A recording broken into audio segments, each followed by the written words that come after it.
Sai Ram. Hello, Sai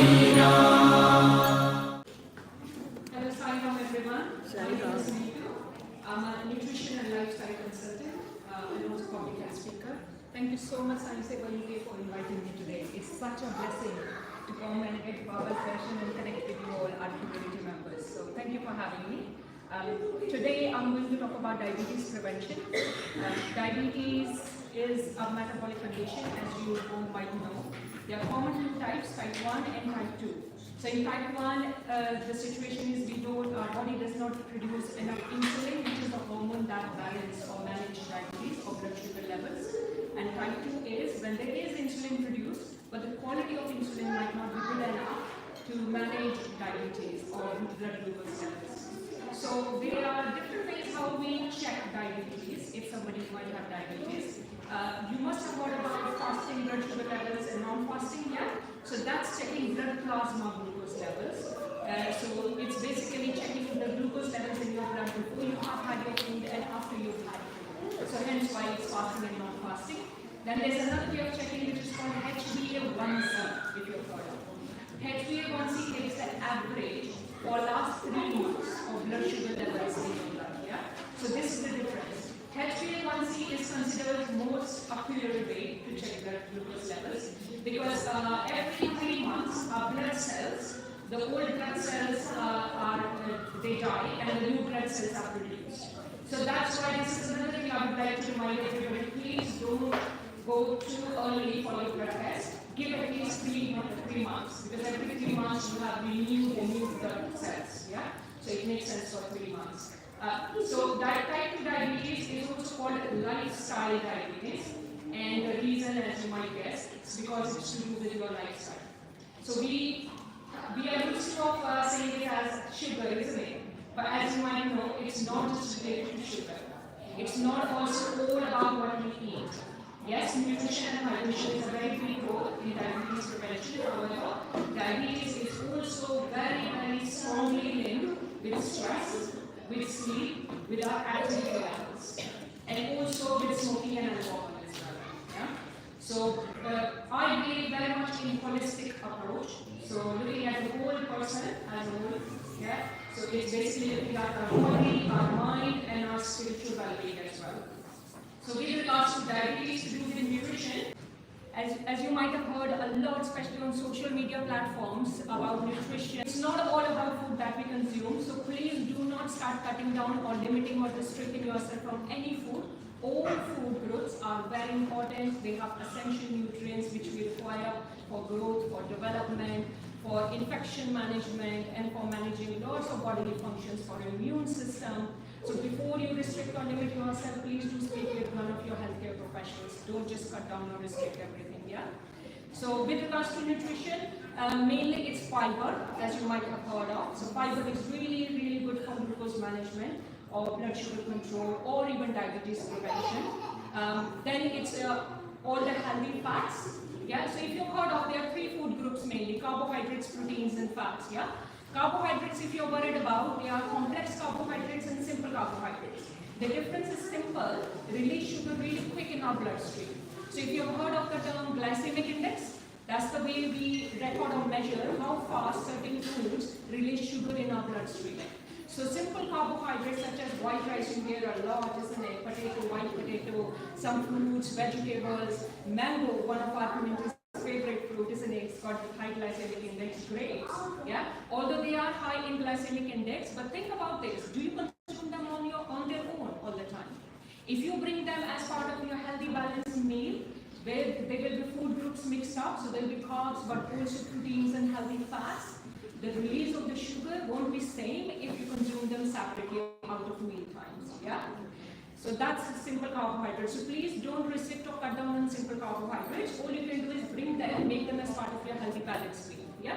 Then complex carbohydrates are all our whole grains. If you've heard of brown rice, brown pasta, quinoa, lots of millets, yeah? Those are all complex carbohydrates, and whole bread as well. So with complex carbohydrates, they take little longer to release blood sugar in our bloodstream. Yeah, that's the difference. Proteins you are all very well aware of. And with regards to fats, there are healthy fats and unhealthy fats. So saturated and unsaturated fats. Both very, very important. Fat is very important. If you know, we have certain vitamins which are fat soluble. Vitamin A, C, D, and E. Very important for our health and well-being. So we do need healthy fats. And we get that from seeds, nuts, olive oil, avocado. All of these are anti-inflammatory healthy fats. So please also don't cut down on fats. Yeah. Do check with a nutritionist like myself, dietitian, or your GP, or a healthcare professional before you start making any changes. Yeah. Coming to physical exercise. Now, if we are physically active, of course, the blood sugar or the blood in our the sugar in our bloodstream is not stored in our cells. Rather, it's converted into energy, because when you're moving or doing any activity, you need more energy. So it's being utilized rather than getting stored in our cells. Do you know how much sugar is stored in our muscles? 70%. So that's why we say we need to keep moving throughout the day, not just walking in the morning or walking in the evening. Throughout the day, there should be consistent movement and physical activity, different type of activities, definitely focusing a lot more on our muscle strengthening. Yeah, because that also helps with our bones strengthening. As we all grow older, we start to lose our muscles, we start to lose our bones as well. So it's really important. Especially when talking about women health, as we are nearing our menopause period, we lose a lot of muscle and bone health. So for women, it's even important to have protein foods and do exercises which are muscle and bone strengthening. Yeah. So that's to do with physical exercise. Now with stress, if you know, when we are in stress mode, so there are two types of nervous systems, sympathetic and parasympathetic. Yes, sympathetic is triggered by common stresses. So once we are stressed, if stress is triggered in our body, in our body and brain gets us ready to either fight with that danger or risk, or to flee from that situation. So to do that action of fight or fleeing from the situation, our body needs energy. Again, where that energy is going to come from? From all those breaking the muscles and the sugar. Yeah.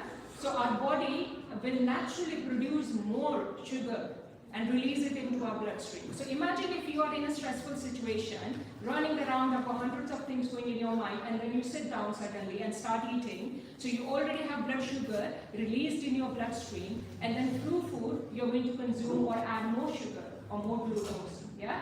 So that's where we see elevated blood sugar levels. So if we are now living in this world, in a lifestyle where we are constantly under threat or under stress, and this can nowadays come from any simple thing. It could be children, screaming in the background. It can be any unfavorable phone call, any deadlines at our work. Anything simple can activate stress response in our bodies and brain, and that can start releasing blood sugar, into our bloodstream. So we have to be mindful of taking our time to take deep breath, sit down, relax, switch our nervous system to rest and digest mode, which is parasympathetic nervous system, and that's the reason it's called rest and digest mode, before we actually start eating, So that brings us to consistently, continuously keep practicing meditation or mindfulness exercises, please, We are all so blessed. We are here with Baba, and Baba teaches us Shraddha, Saburi, meditation and mindfulness practices. But please don't leave them only to Thursdays or only to certain times or certain days.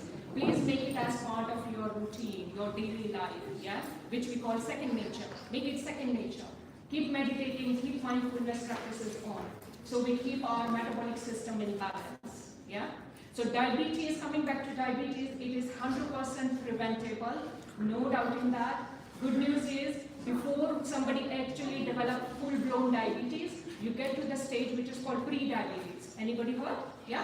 Pre-diabetes levels are the levels before diabetic levels, And a person can stay on pre-diabetic blood glucose levels for years, So that's the window of opportunity for us. So start making all the lifestyle changes in our food, the way we eat, Remember, it's not just about what we eat. It's how we eat, when we eat, where we eat, how are we cooking, how are we consuming, like I just mentioned. If you're stressful already and you have sat down to eat your food, that's going to elevate your blood sugar levels, So that's something we call mindful eating. So taking your time, being aware, being present in the moment when you consume. And that also teaches us to be grateful for our food. And somebody very rightly mentioned about not wasting food. So very much all linked in, isn't it? Very well, all integrated areas. So taking your time, being present, chewing your food properly, yeah, enjoying your food, building that positive relationship with food, so that you're also aware of your hunger and fullness cues. Yeah, if you take time, be aware, enjoy your meal, your body, your mind will signal you when you're full, and that will prevent you from overeating or over-consuming food. Yeah, so you will have right amount of food. And in our culture, we are very much used to of using our five senses when we eat, isn't it? So by all means, do touch your food, smell it, taste it, look at it, make it beautiful and presentable. Yeah, because changing habits take time. What science highlight is, it takes around 21 days roughly for neural pathways to set up in our brains. So anything new, any new lifestyle change that you would like to make, please be patient, have saburi, yeah, and keep faith, yeah. Keep practicing, keep trying. At least give yourself 21 days to make those lifestyle changes, and you will start seeing the difference, yeah. So I'm going to stay here for a little bit more time. I'm sorry I have only 10 minutes to talk today, but if anybody has any questions, please by all means feel free to come and speak with me. And I've got my information, my details as well to share with you. Yeah? So my company is called Holistic Health Nutrition, as you might guess. So I'm very much into holistic health approach. Thank you very much for listening, everybody. Thank you.